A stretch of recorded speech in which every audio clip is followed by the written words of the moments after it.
as you all know very well by now,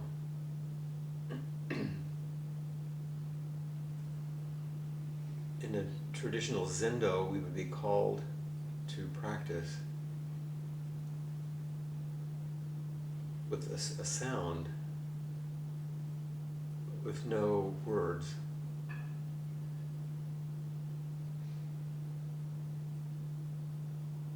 The sound of the Han. But we know when we hear that sharp crack of the mallet on the wood, of that repetitive sequence that calls us to sitting, that with each strike of the mallet, a message is actually being sent.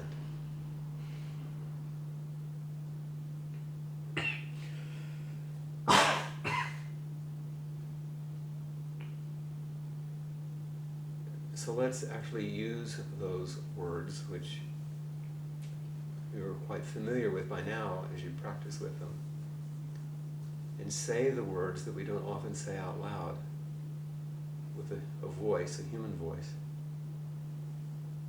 The verse of the Han. And although we will hear many strikes of the Han that brings us, we'll simply repeat it 3 times as we do our other chants. And let's repeat it now together. Great is the matter of birth and death. All is impermanent, quickly passing. Awake, awake, don't waste this life. Great is the matter of birth and death. All is impermanent, quickly passing. Awake, awake, don't waste this life. Great is the matter of birth and death. All is impermanent, quickly passing. Awake, awake, don't waste this life.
To not waste,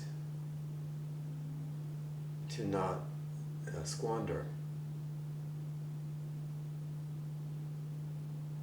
to not miss your life.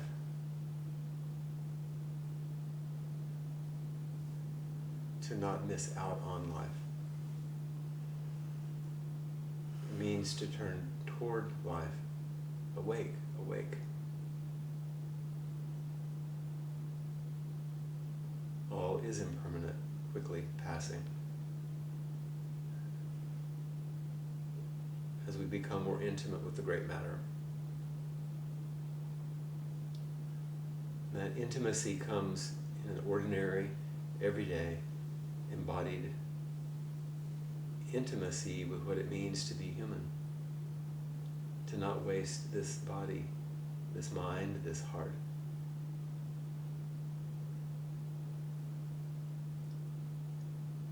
And so we chant the confession or repentance to remind ourselves.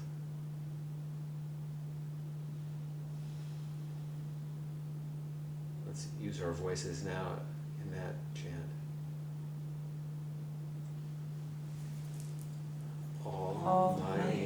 twisted karma, from beginningless greed, hate, and delusion, born through body, speech, and mind, I now fully avow. All my ancient twisted karma, from beginningless greed, hate, and delusion, born through body, speech, and mind, I now fully avow. All my ancient twisted karma, from beginningless greed, hate, and delusion, born through body, speech, and mind, I now fully avow.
In a way, this chant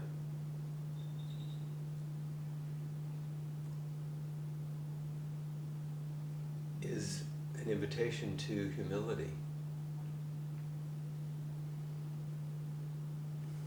Not, as some people think, humiliation,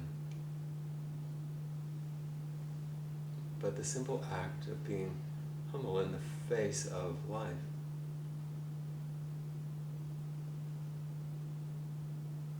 It's a worthy chant whenever we enter the zendo.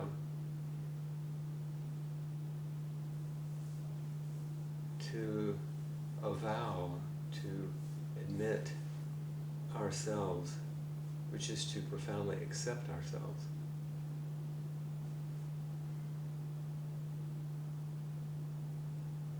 As you sit on a cushion or take your seat in a pew in a cathedral, as you enter the synagogue, bow deeply on your prayer mat,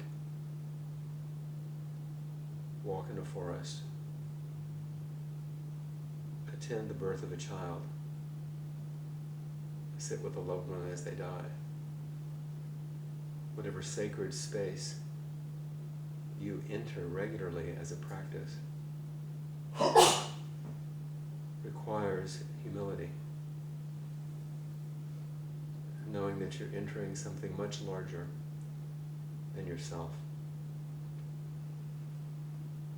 So it's probably a good idea to be quiet and attentive, still and awake.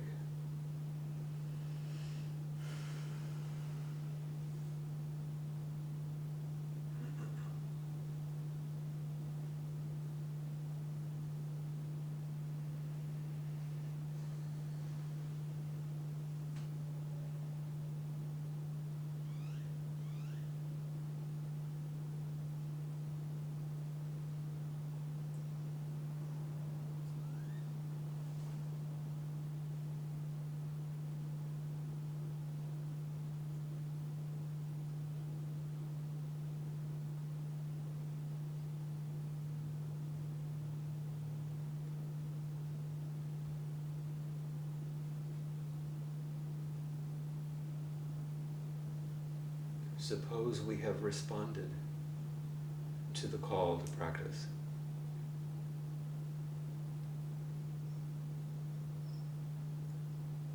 Turned with kindness toward ourselves and toward each other to say, this is who I am.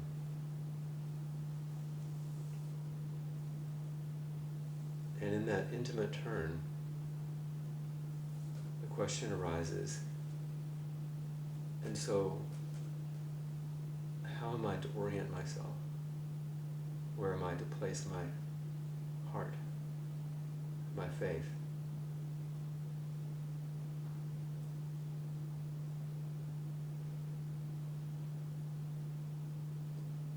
To what do I most deeply return?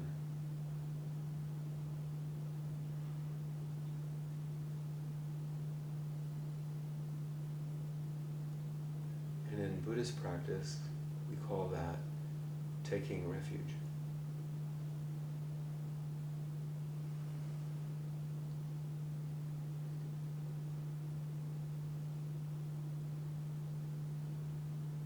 In every tradition that sees love as its greatest fruit, which means every human wisdom tradition,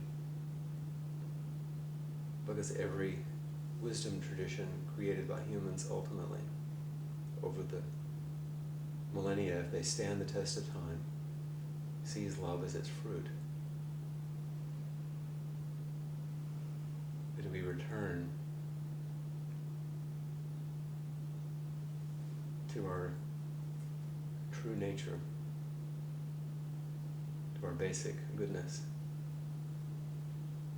the fundamental sanity, which in human form can be very messy and complex and mysterious and beautiful.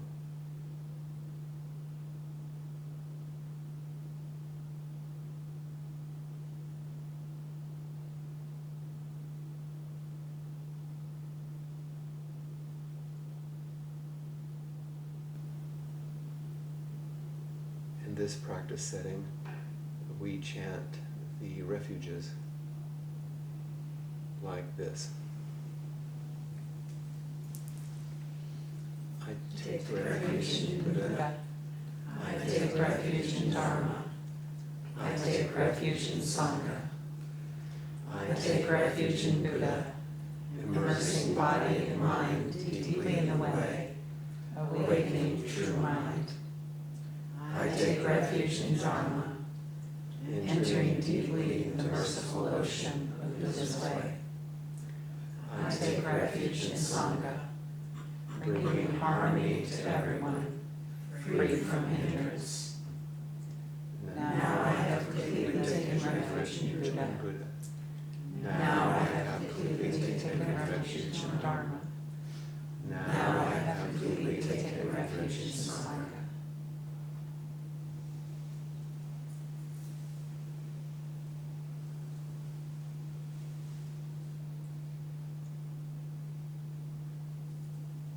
We discover a teacher.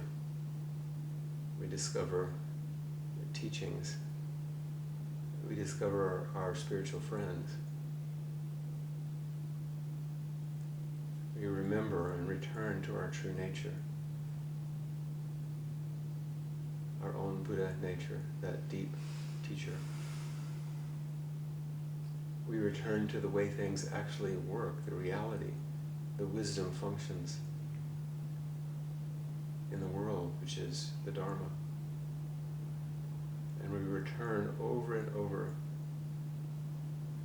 to each other, to hold each other's hand, to sit silently with each other, and ultimately to walk each other home as Sangha.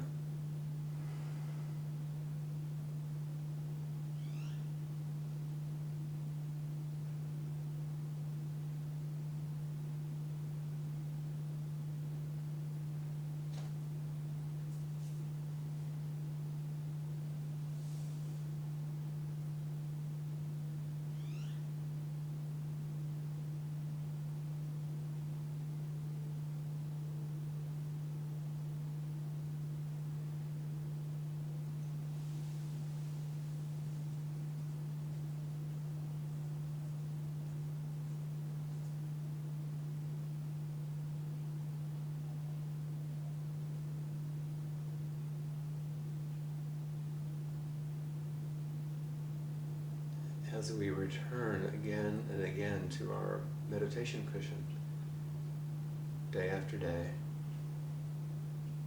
week after week, year after year, alone in our home or with others in a zendo, during retreat, or just daily sitting.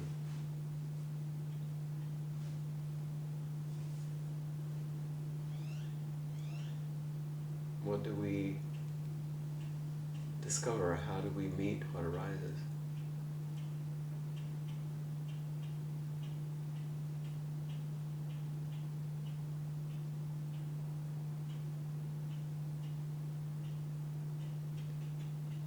Once again, if our heart is to be released, it's useful to know what is binding it, what's covering it, what barriers may be in the way of its full expression.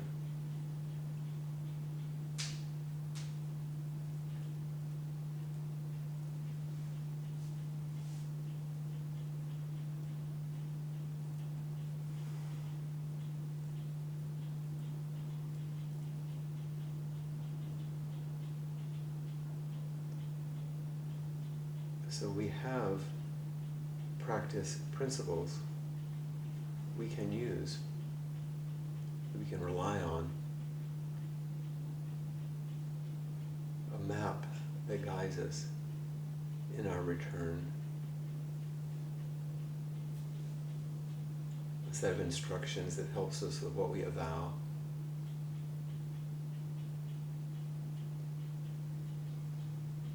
a place to meet with intimacy and immediacy what we're called to.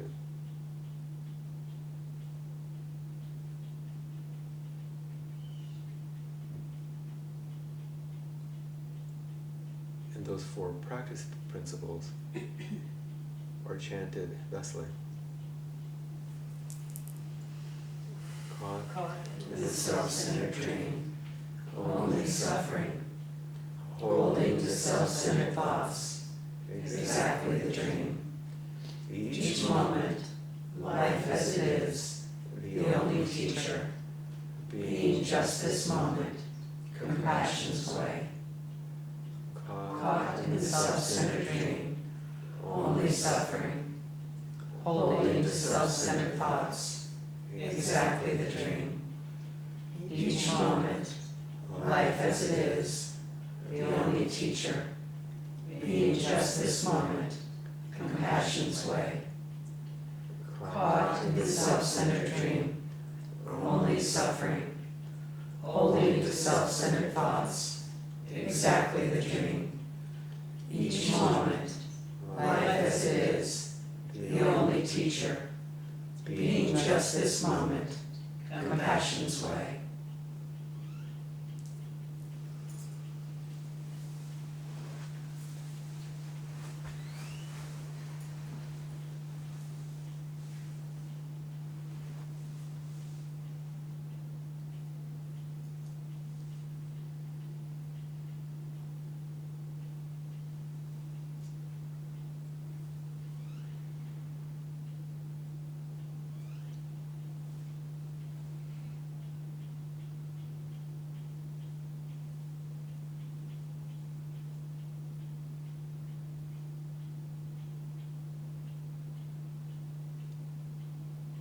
We never cultivate the capacity for self-reflection.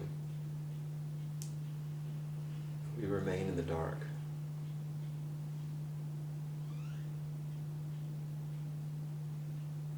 If we spend our lives in constant self-identifications and self-referencing, we create the dark.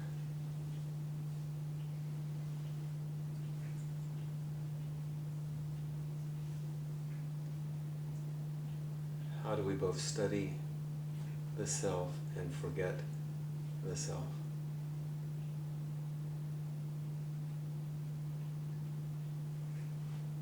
Each moment offers us an opportunity, as each moment, life as it is, becomes then our only teacher.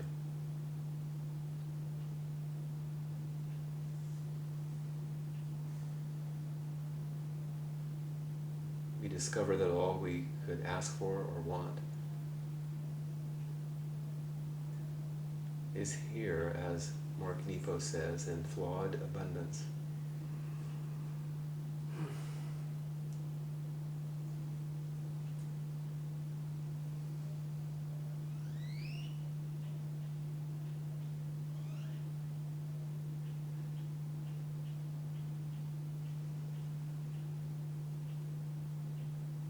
So that our capacity to be intimate and immediate with ourselves and each other in each moment is the way of compassion, the way of meeting this limited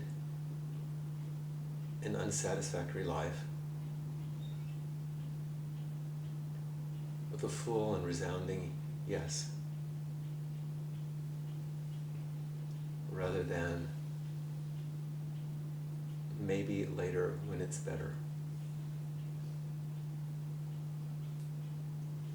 when I'm ready, when I finally get what I want, when everything is finally healed. No, that's holding to self-centered thoughts, exactly the dream.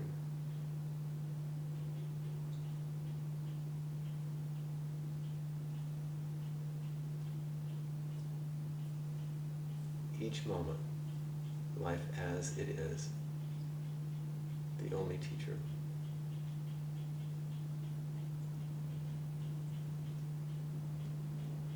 Being just this moment, compassion's way.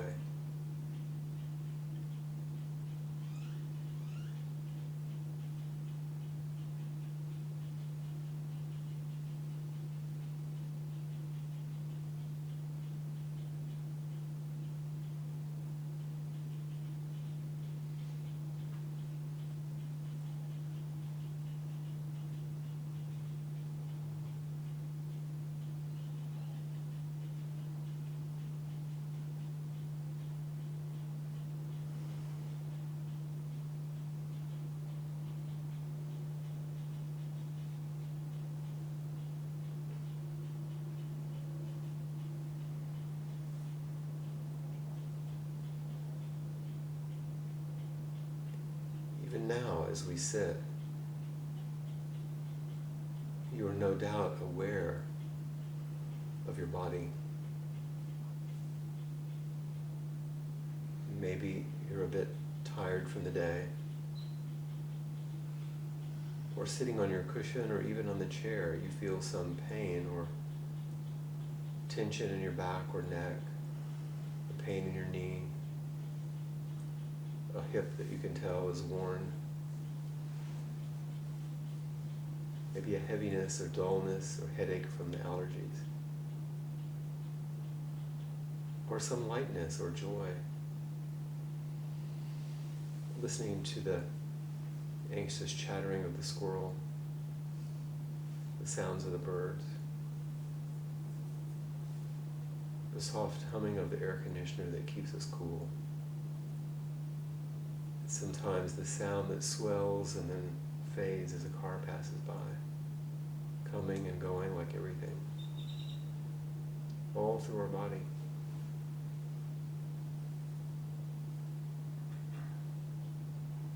The place in which our practice ultimately resides, and from which all practice then emanates into the world.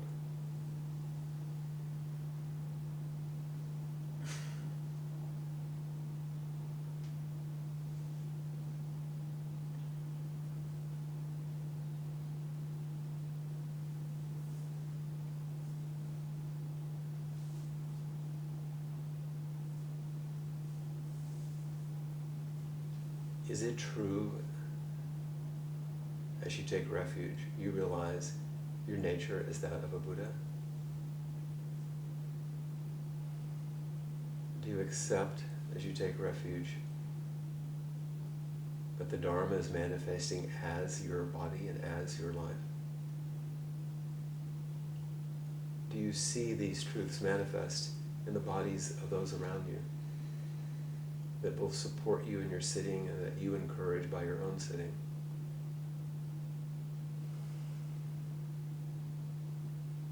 we affirm this truth, this realization, this non-conceptual reality through limited but beautiful words called the robe chant. It goes like this. Vast is the robe of liberation, a formless field of benefaction. Wearing the universal teachings, I realize the one true nature, thus harmonizing all beings. Vast is the robe of liberation, a formless field of benefaction. Wearing the universal teachings, I realize the one true nature, thus harmonizing all beings.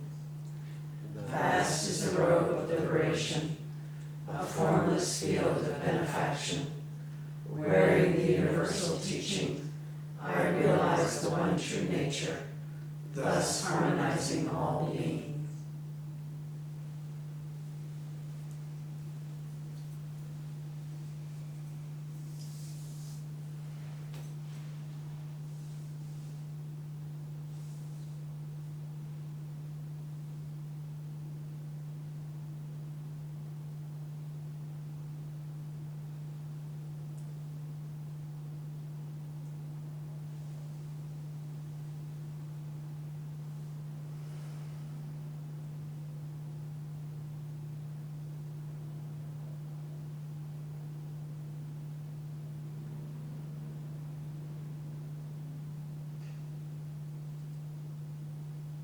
Are you aware of resting in a formless field of benefaction?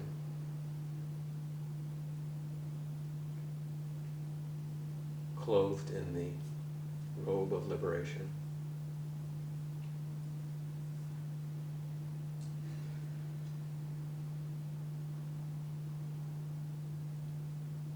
In moments like this, in meditating together, sitting together,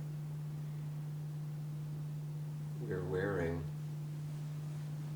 the universal teaching. You can feel the teaching in your body as you experience joy, pain, ease, tension. Every contingent reality is the Dharma manifesting itself. Each moment, life as it is.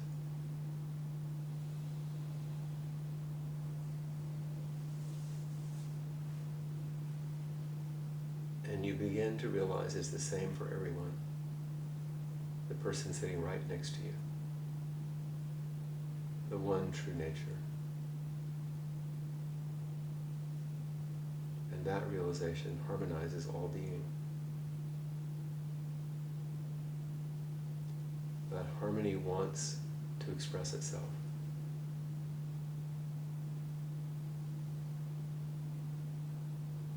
Having been met with an attitude of humility,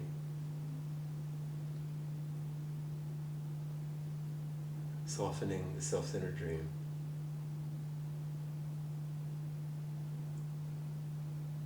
the one true nature looks for a place to flow. And that longing, that looking, that desire, that aliveness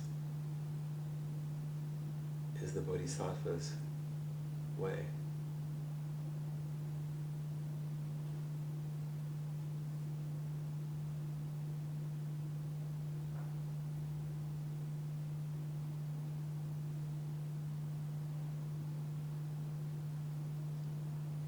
So we finally surrender.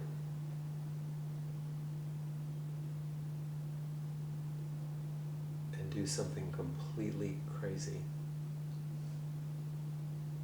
impossible, and entirely necessary. And take these 4 vows. Beings are numberless. I vow to freedom. Delusions are inexhaustible. I vow to end them. Dharma gates are boundless. I vow to enter them. Buddha's way is unsurpassable. I vow to become it. Beings are numberless. I vow to free them. Delusions Delusions are inexhaustible. I vow to end them. Time days are boundless. I vow to enter them. Buddha's way is unsurpassable. I vow to become it. Beings are numberless. I vow to free them. Delusions are inexhaustible. I vow to end them. Dharma gates are boundless. I vow to enter them. Buddha's way is unsurpassable. I vow to become it.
In serving an infinite number of beings, and clarifying infinite delusion, and penetrating infinite gates to the Dharma, and becoming this unbound way of awakening is ultimately the response to that first call of the great matter.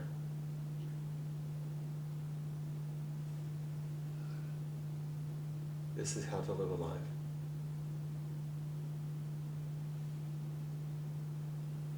With the humility of admitting who we are,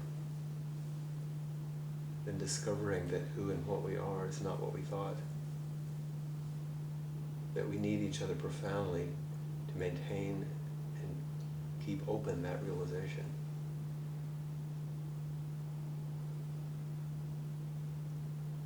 And taking refuge to practice deeply the relinquishment of self-centeredness and to turn toward the world as our teacher, embodying it fully and carrying it into the world as a bodhisattva would. Around and around, this generative and generous and mysterious cycle moves. And so when we say, we live like a cloud in the sky, like a lotus in muddy water, one with the pure mind of Buddha, at the end of every ceremony, at the end of every meal chant, we're simply recalling that infinite return. And the mystery is no other than ordinary life. And ordinary life is no other than an expression of the mystery.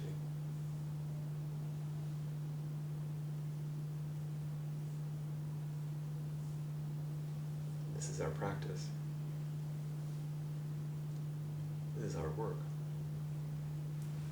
And this is the truth.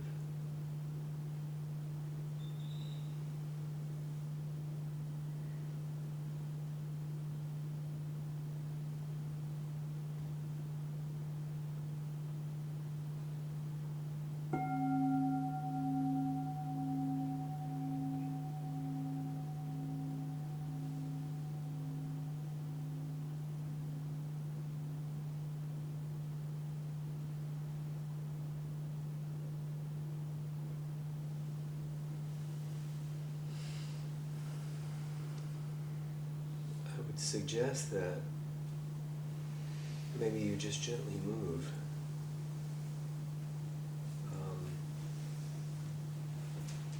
stretch a little bit, breathe, stand up.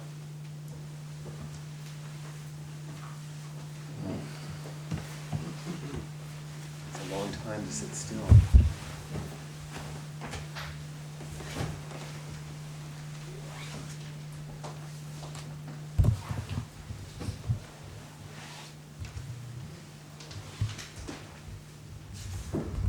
And it may seem odd, and it may not be welcome to everyone, but if it seems so, if you turn to someone, like if I turn to Ava, and just put my hand and touch another body, say hello. That's all, just say hi. After being that still and that quiet and listening to me go on and on about these things, it's good to, this is really what this is all about, is to be together in a warm way, not to be out there somewhere. It could be that heart's release is not any more difficult than this. But we do run into trouble. So.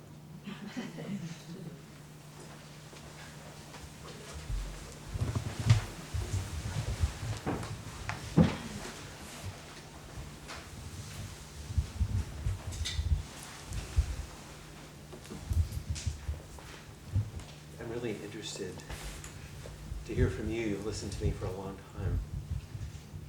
I didn't know I was going to do that, but once I got started, I was on a roll.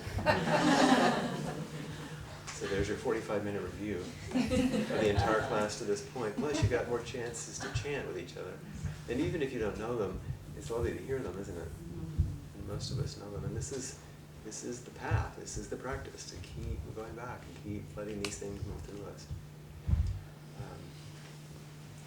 Just like you would in learning a song or any spiritual practice, which includes these kinds of repetitions. So I want to hear other people's voices. Come sit with me and talk about what is happening as you move through the questions and as you move through the practices, or as you sit here tonight. Study, reading, understanding some of these things, working with the questions in your diary form. You have time for that.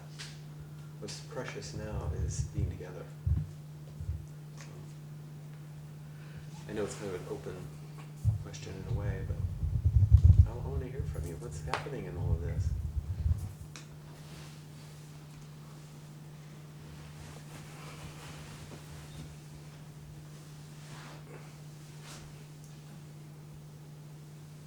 Please, talk to me. Do I have to come up there? Yeah. And that way, the people who will watch the video will get to enjoy it. I was really wanting you to speak more, really. I will. But you have to come up here for me to do it. That's how it goes. Okay. I've been reading one of the books you recommended. Oh yeah. And show them the camera what it is. John Willwood. The Psychology of Awakening. It's a very meaty book. Very, very. Yeah, full. Really slowly reading through it and feeling like I Underline read it every again paragraph. and again and again, right? You were speaking today, also earlier, about impermanence. In inquiry.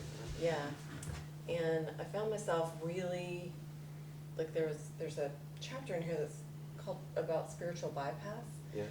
And it made me realize, like, I can't tell if I'm using that as like an escape from my own feelings, like using that instead of, Mm-hmm.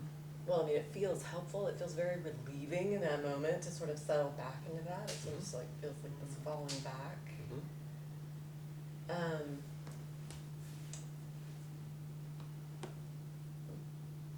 But the feelings, those troubling feelings, go away. When I do. Permanently or temporarily?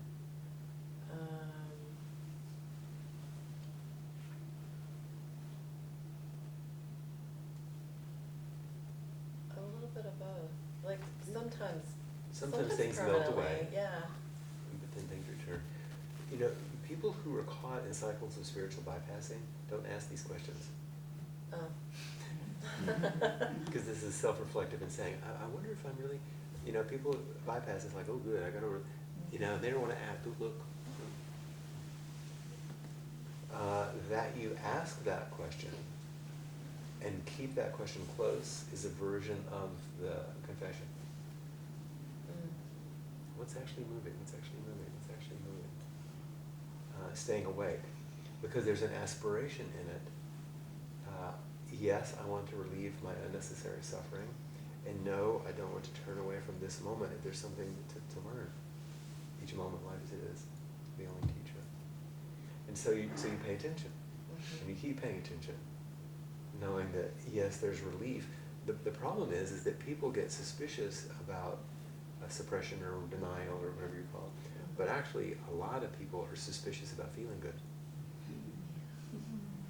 Yeah, Like there's something wrong. I feel good, but really? Is that okay? I was having all these really intense emotions and was feeling like really dysregulated, and at first I couldn't even sit, and then I just sat. And, 30 minutes in or something, like I got to that place of like, okay, like that falling back feeling. Like, okay, wait a minute, something's wider, something bigger. That the other thing that I think he talks about in this book is that he talks about the periods all in a row, and that it's the space between them that you're looking for. And I was like, that like opened up a whole It was an image that helped world. Yeah, it was absolutely a great representation of that. One of the ones I love is, it's a Tibetan image they use. They said at that point, it's like just cutting the string on a bale of hay, and it just falls open. Yeah. Isn't that great? Yeah. You don't have to do anything, it's like, But how quickly then I felt so much more regulated, and everything just felt. well, this stuff does work. Yeah, well, yeah, that's kind of, like, But it's a I little just, tricky, like, because once you notice that get there's in. that, then the everyday conditioning can grab onto that, so when I want to do that more. Right. And I want that. And now that's the reason to do this. And so when you have everyday wonderful benefits, which I would hope that you would have,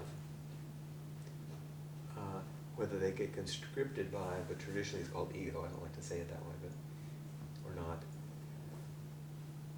A lot of that is what a teacher is for. And why I ask you to do this, because in this conversation, this is a conversation that's helpful to everyone, right? Mm-hmm. And it's these kind of questions and this kind of, not that I know the answer, but it's in this kind of dialogue that these things then move differently. On your own, you're not going to get that clear. Right. You read things that prompt something, you do an experiment called everyday practice. You bring the experiment to your teacher.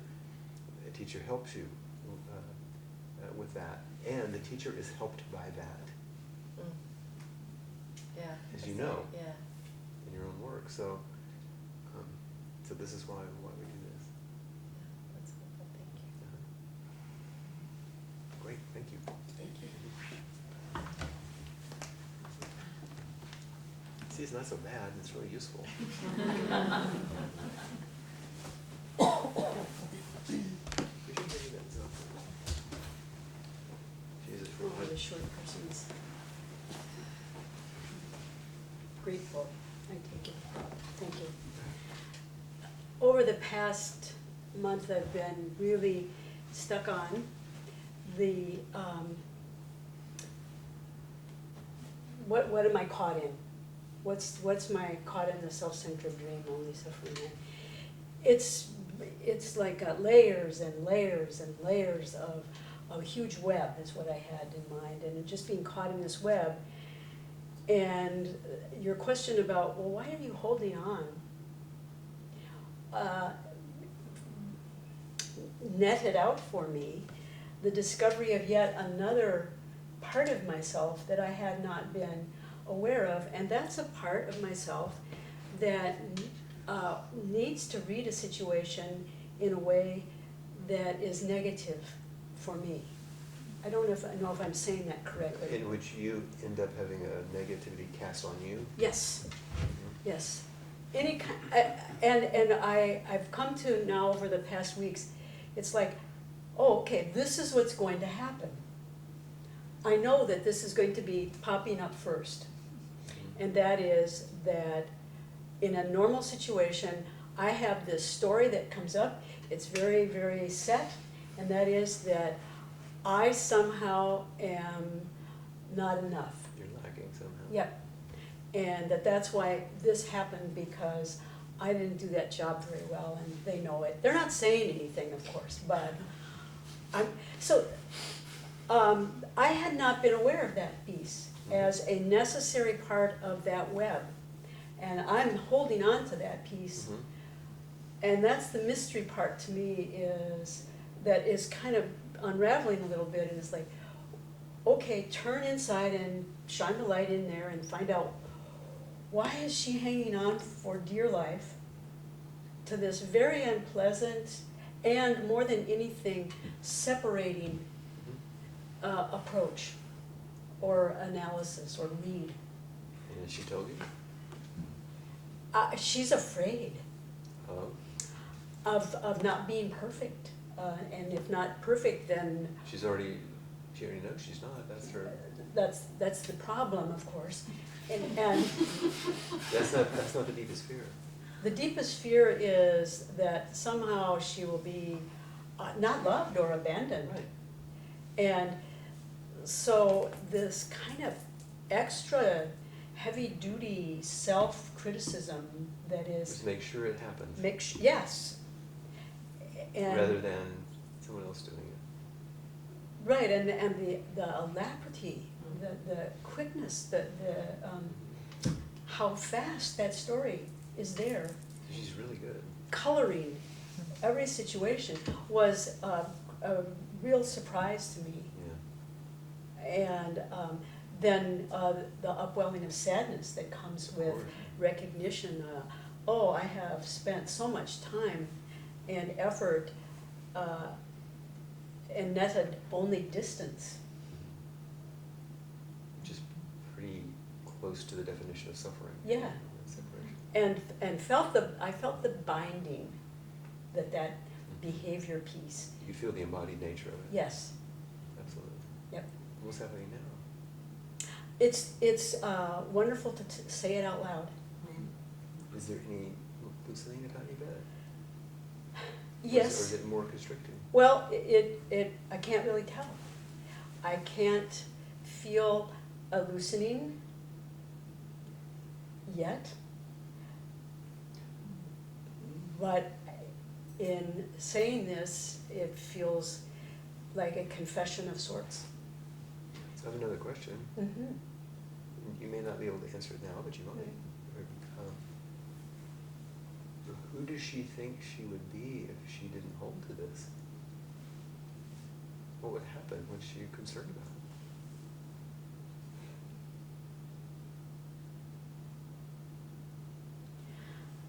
I think a nothing. She thinks she would be a nothing? Yeah. Oh, that's really good. Would you tell her for me that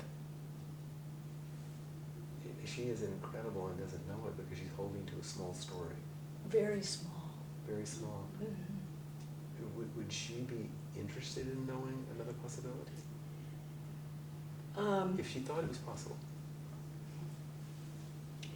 I don't know if she is. There's another part of me that looked at her with enormous compassion, It could be self, you know. because she just is like. And does she notice the compassion? No, Oh. not yet. So from that place of compassion, Right. could you call to her? Sure, I would say, Susie, please, come with me. What does she do?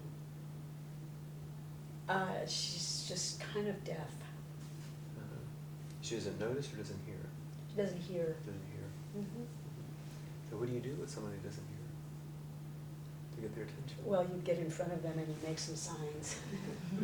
That is a possibility, isn't it? Yes. And it may actually be into your body somehow. Yep, could be.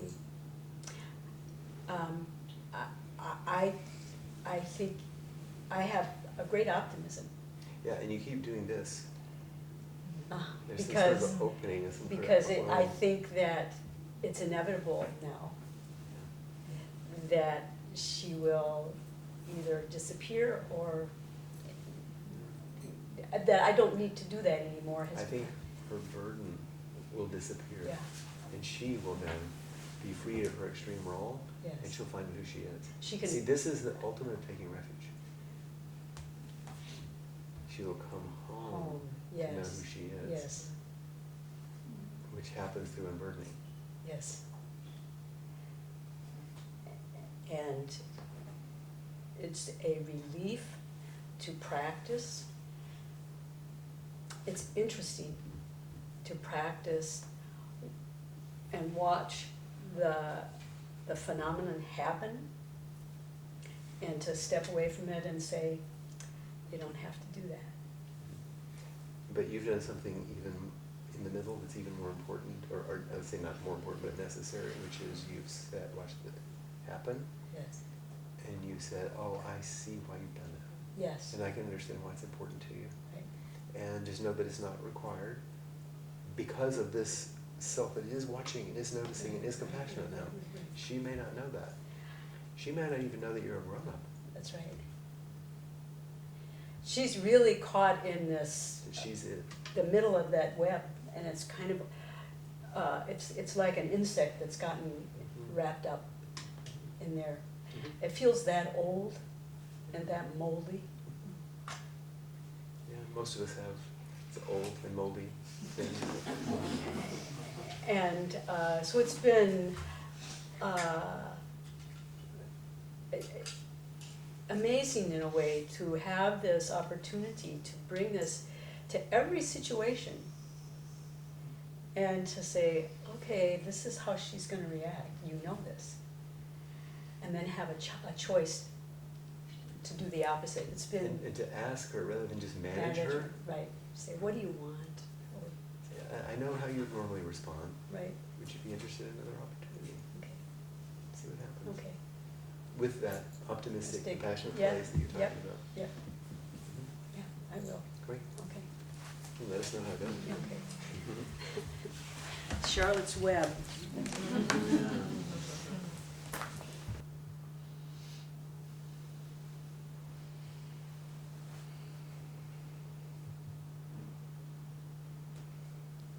Anyone else? It's really rich.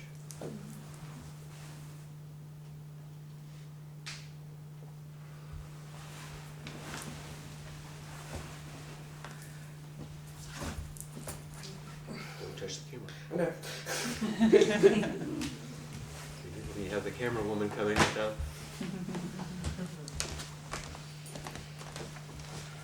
I enjoy the protection of being behind the camera. And Who is that? And I noticed the difference of not being behind the camera. But I guess why I felt the need to come up tonight, or the impulse, was to face the idea that I really don't want to. And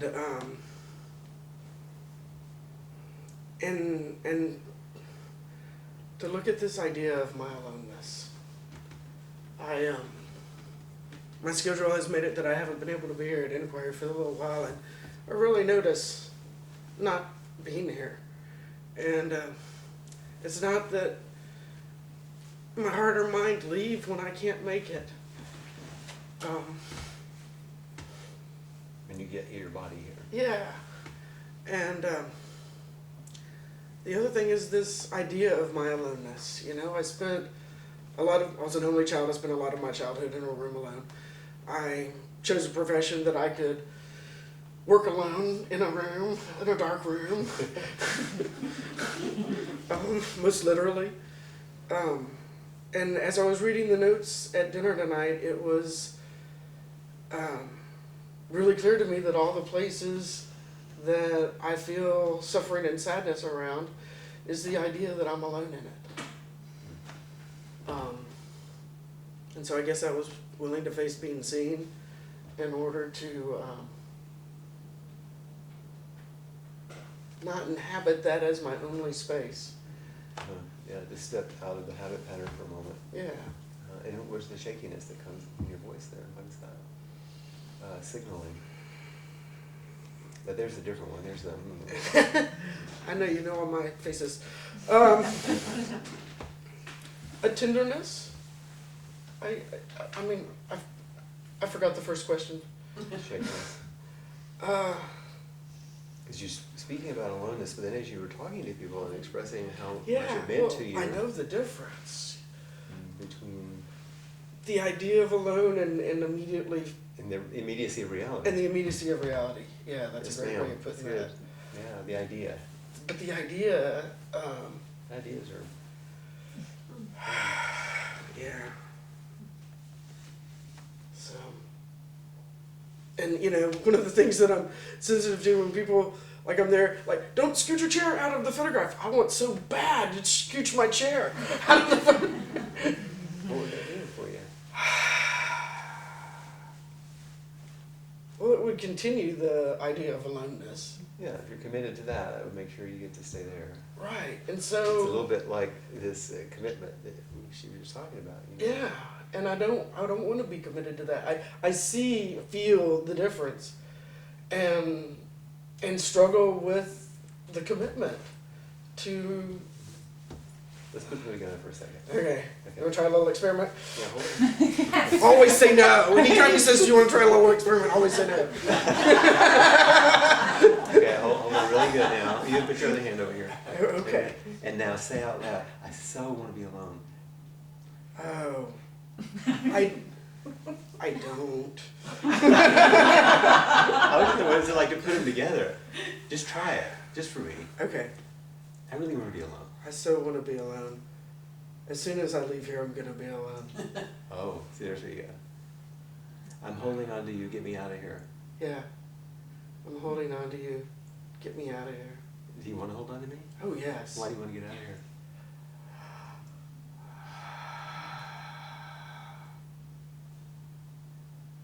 Because I'm used to it, because I feel safer. Yeah, that's kind of a wimpy one. Yeah. It's true. Try this one. Okay. I can hardly tolerate your love.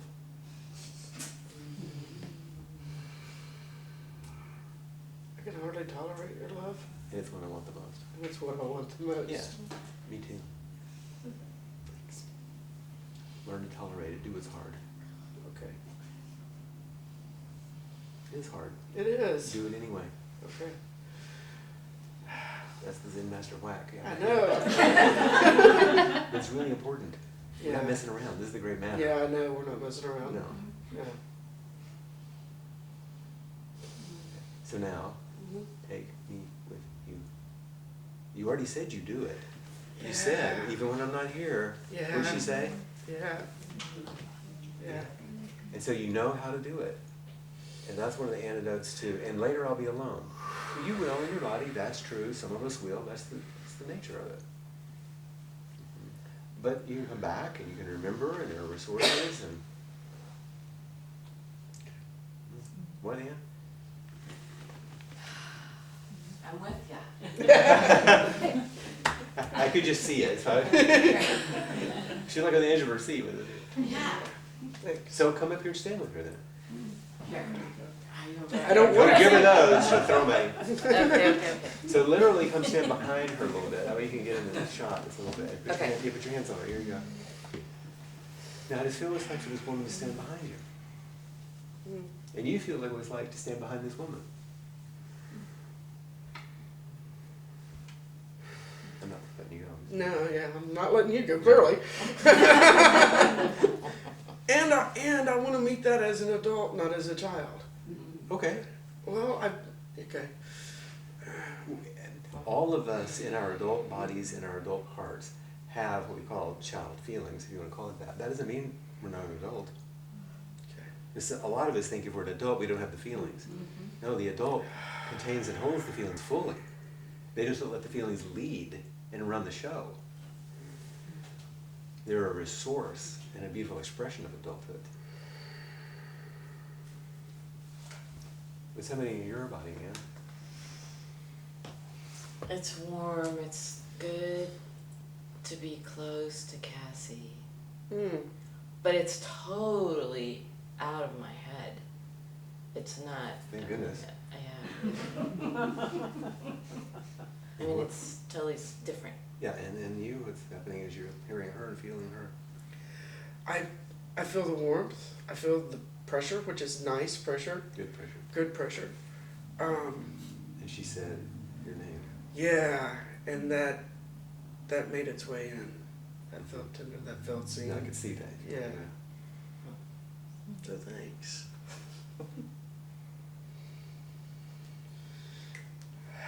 What should we do now? Run away. The old way. So the new way is to rest in this. Right, and there's a new word that's a possible thing to learn about called satisfaction. Oh,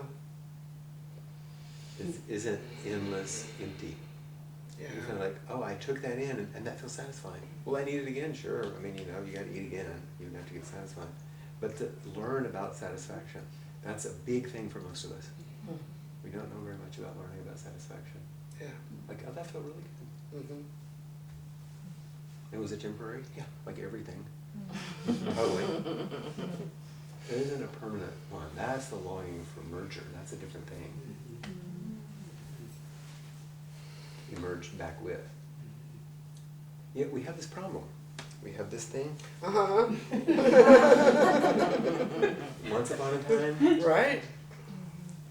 we were connected, and we never quite get over it. I thought that was only me. Nope. Yeah, okay. Oh well. Thank you for your support. Yeah, thank you for your support. From here Yeah. and from Thank there. But, see, I could see her looking at you. The look on her face, it was like she was spellbound. Literally, right? Yeah. Like mouth open, like. Really, what's coming next?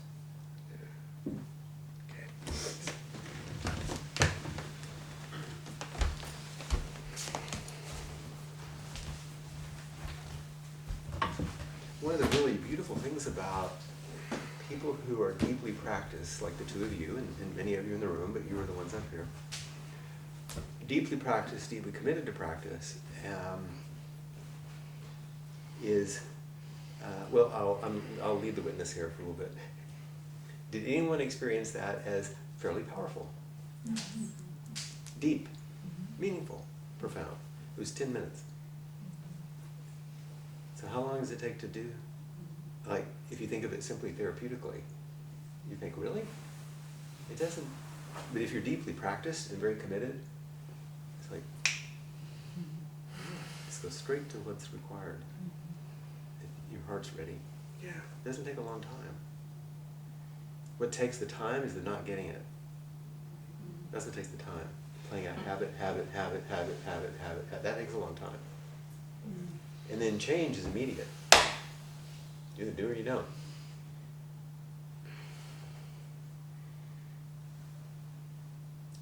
Body and mind of themselves drop away. Dogen.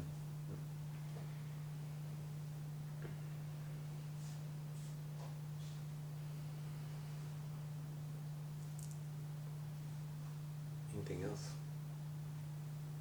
Got up your sleeve tonight? Yeah. You don't even have any sleeves. I can pull a rabbit out of a hat. That's right. I just was, oy. Two sisters here got you going. Yeah. Sorry, I think that's what you can do. Oh, that helps, doesn't it? Yeah, it does. Weighs me down, kicks me down. Mhm. So in watching that, I think what was coming up for me was, so yeah, you know that you, I know I need love, more love.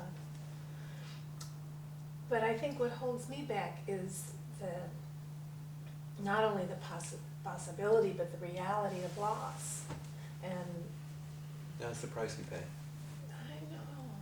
There's no way around that one. Now, there is a way that we can make it into kind of a horror show to help us stay back.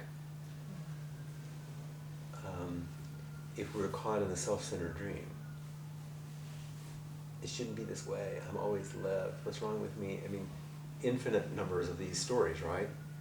So that, because I didn't make this phrase up, you've heard it a lot of times, I'm sure. I think it came from the Course in Miracles, where it said, love brings up everything unlike itself. If you go into love, it'll bring up everything it doesn't feel like love. All this other stuff. And so, love, and someone that you are loving and being loved by, is, as Dick Schwartz called, the great mentor. Oh boy. You're being mentored, but it's kind of tormenting. You're being shown where you're caught. And as those release, which is what the class is about, as you release these barriers, then you're free to love, and you're free to lose, you're free to grieve, you're free to rest in, you're free to allow love to come in, you're free for it to go away. Any conditioned phenomena means it's going to come and go. But in that conditioned phenomena called human loving each other, you're going to touch what I think of as the unconditioned in terms of love. The love that isn't bound by just the human thing we do, which helps us tolerate. And all the wisdom traditions talk about this, you know. Sometimes they call it a deity or something. You know, there's different ways people talk about that universal. Because it's we call it a robe of liberation, a formless field of benefaction, you know, or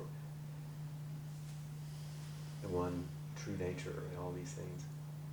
But it's pointing to something that's quite similar. Maybe not the same, but quite similar. And then we have to live it and experience it through limited human bodies, which is messy and irritating and calls for a lot of urinating and all kinds of neurotic things. Just the way it goes, you know. Yeah. And then you have art and literature and everything that helps us try to understand this dual nature.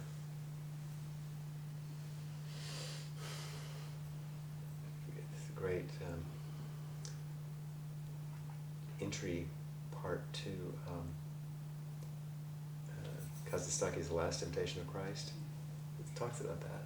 You know, how do you reconcile this thing of this great love and this human thing? You know, but that's almost all the great spiritual teachers are wrestling with that one. You too.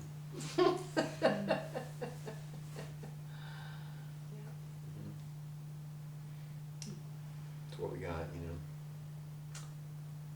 Yeah. I guess we can use it as an excuse not to do, or we can just. Yeah. And it's what makes things really, really valuable.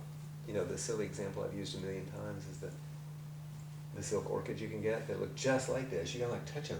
And you think, well, why don't you just get those? They don't die.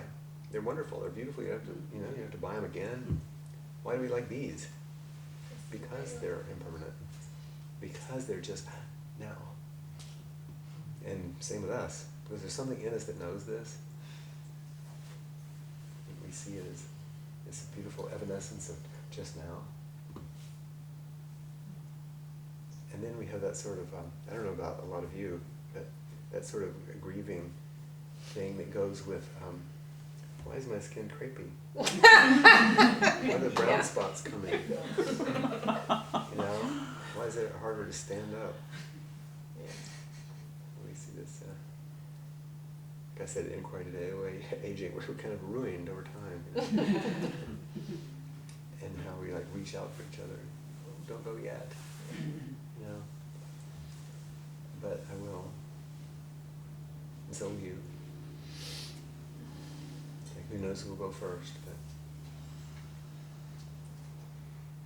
love you anyway.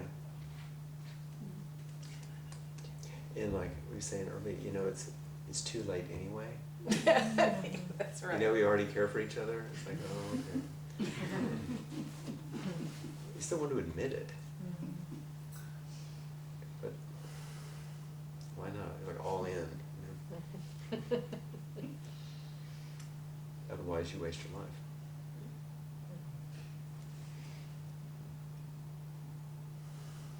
Okay.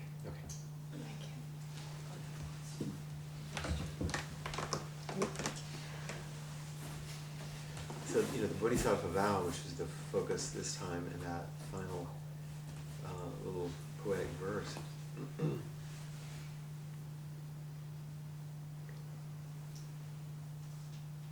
Beings are numberless. Beings are numberless. Beings are numberless. I vow to free them. Same. Delusions are inexhaustible. It doesn't say delusions are inexhaustible until you practice and then you'll be relieved of them. It says they're inexhaustible. I vow to what? What's that? Really? Because a vow, as I said, you know, is an orientation. It's something not achievable. But you want to see clearly, don't you? You want to love fully.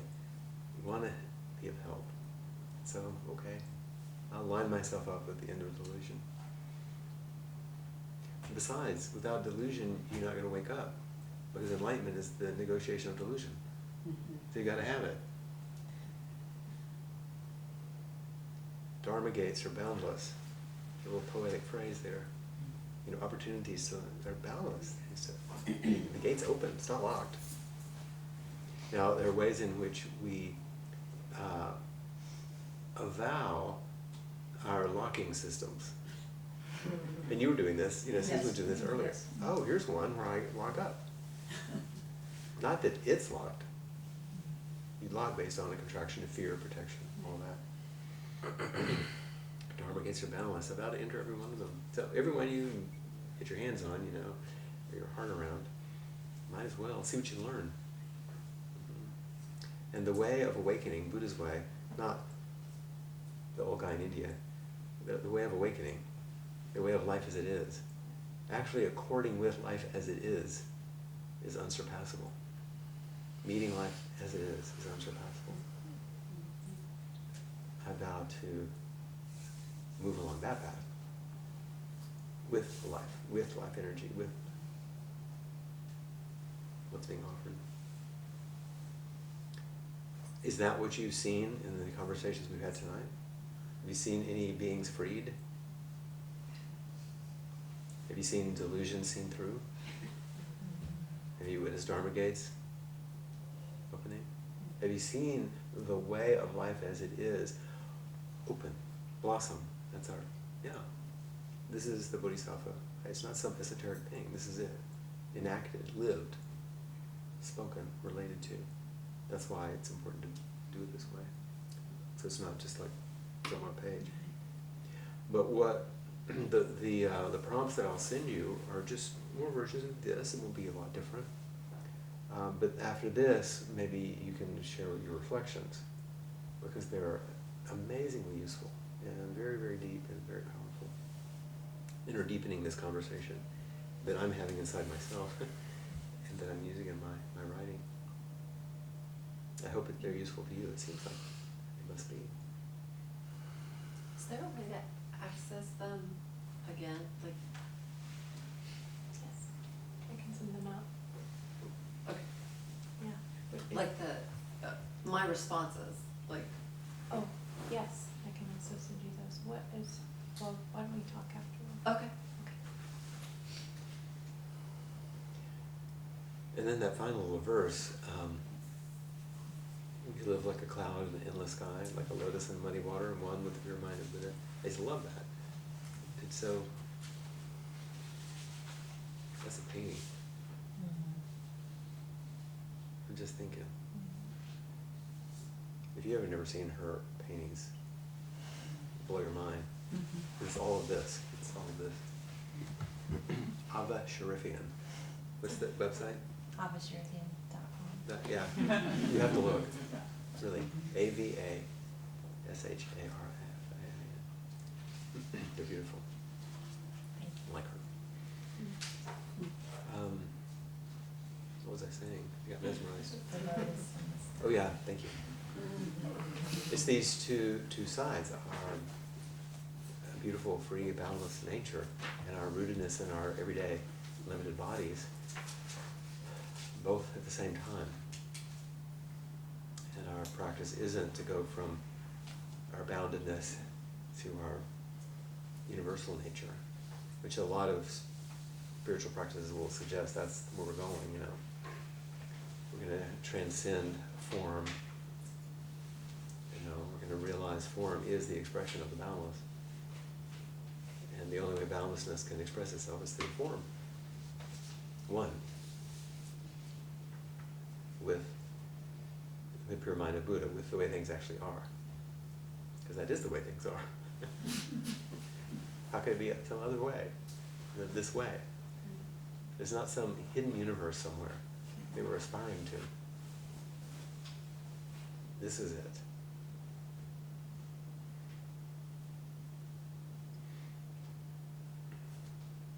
So the